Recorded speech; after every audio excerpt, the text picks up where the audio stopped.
আমি আজকে আপনাদেরকে একটি প্রশ্ন জিজ্ঞেস করি, শপিং করতে কার বেশি ভালো লাগে, নাকি গিফট দিতে ভালো লাগে, নাকি শপিং দেখতে ভালো লাগে? আমার তো তিনটাই করতে ভালো লাগে, করতেও, দিতেও, দেখতেও। তো আসসালামু আলাইকুম। আজকে আশা করি সবাই ভালো আছেন, তা আমরা আমার মধ্যে ভালো আছি। তো আজকে ভাবছিলাম একটু শপিংয়ে যাব। তো সেই জন্য সকাল থেকে অনেক কাজ করে ফেললাম তাড়াতাড়ি করে।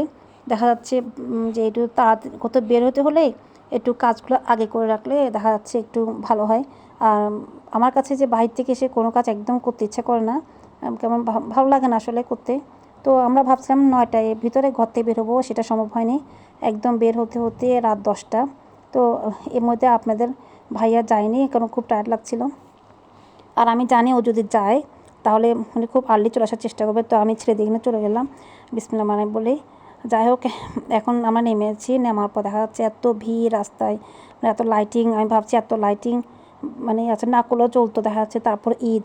তারপর যাই হোক, আমি যেহেতু চট্টগ্রামে থাকি, ওখানে আগ্রাবাদে মোড়ে 3টা মার্কেট একসাথে থাকে, 3টা না 4টায় বলা যায়। তো প্রথমে শপিংগুলো সব ঘুরে ঘুরে দেখছিলাম কোনটা কোন আইটেম আসছে। যেহেতু আমি এখানে আমার জন্য কিছু কাপড় কিনবো, তারপর ছাড়া আমার একজন হেল্পিং হ্যান্ড আছে, ওর জন্য, ওর বাচ্চার জন্য, তাছাড়া বাচ্চাদের জন্য পাঞ্জাবি দেখবো। তো সেই জন্য প্রথমে দেখছিলাম। তো সব জায়গায় মোটামুটি খুব ভিড় ছিল, যা শুধুমাত্র এই জায়গায় কোনো ভিড় নাই। এটা অবশ্য জুয়েলার্সের দোকান, সেখানে ভিড় না থাকারই কথা।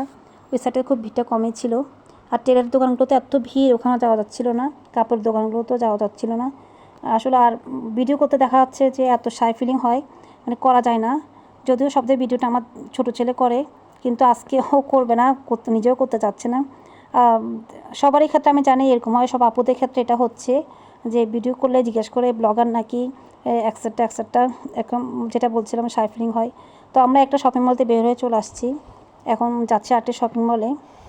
তো দেখবো ওখানে গিয়ে হিজাব কেমন হিজাব আসছে বা কেমন কাপড় আসছে। আসলে দেখা যাচ্ছে তুলনামূলকভাবে অন্যান্য বছর খুব মানে ডিজাইনেবল কাপড় থাকে, এক একটা শপিং মলে এক এক রকমের মানে কাপড় থাকে। এখন দেখা যাচ্ছে প্রায় সব জায়গায় একই রকম কাপড়, একই রকম পাঞ্জাবি। তো পাঞ্জাবির সেম একই রকম। তো এখন এবার ওরা বলছিল নাকি এবার তো ইন্ডিয়ান থেকে তেমন কাপড় আনতে পারেনি, তো নাকি এটা নাকি চায়না কাপড় এনে ফেব্রিক্সগুলো এনে ওরা সেলাই করেছে। যাই হোক, 3টা মাকে কেনার পরে কিছু কাপড় চোপড় কেনার পরে বাসে চলে আসলাম। এখন ঠিক আস্তে রাত বেজে গেছে 2:30টা। তো আমরা আর খাওয়া দাওয়া করি নেই, একসাথে সেরিকে শুয়ে যাবো। তো এরপর দিন আপনাদের সাথে শেয়ার করলাম, এটা নিয়েছি আমার হেল্পিং হ্যান্ডের জন্য। ওর জন্য একটা গ্রিন কালার খুব সুন্দর কাপড় ছিল, একটা সিকোয়েন্সের কাপড় ছিল, খুবই সুন্দর লেগেছে। এটা ছিল ওর মেয়ের জন্য।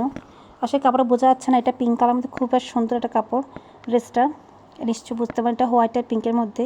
আর এই ড্রেসটা ছিল আমার, এটা আসলে গিফট করেছে আর বর্ণানস। এটা খুব সুন্দর একটা ড্রেস, এটাও শেয়ার করলাম। আসলে গিফট আসলে শেয়ার করতে আর দেখতে খুব বেশি ভালো লাগে। আর আমি এবার খুব নর্মাল নিয়েছি, যে একটা কাপড় 2টা কাপড় নিয়েছি। তো এগুলো টেলার দোকান যখন দিয়ে আসবো তখন অবশ্যই দেখবেন, আর ডিজাইনটা তখন ইনশাল্লাহ দেখাবো। তো সবাই কাছে কেমন লেগেছে আজকে শপিংয়ের ব্লগটা অবশ্যই কমেন্টস করে জানাবেন। আর অবশ্যই আমার প্রশ্নের উত্তর দিবেন, কার কাছে কোনটা ভালো লাগে। সবাই ভালো থাকবেন। আজকে আমাদের বিদায় নিচ্ছি, আল্লাহ হাফেজ।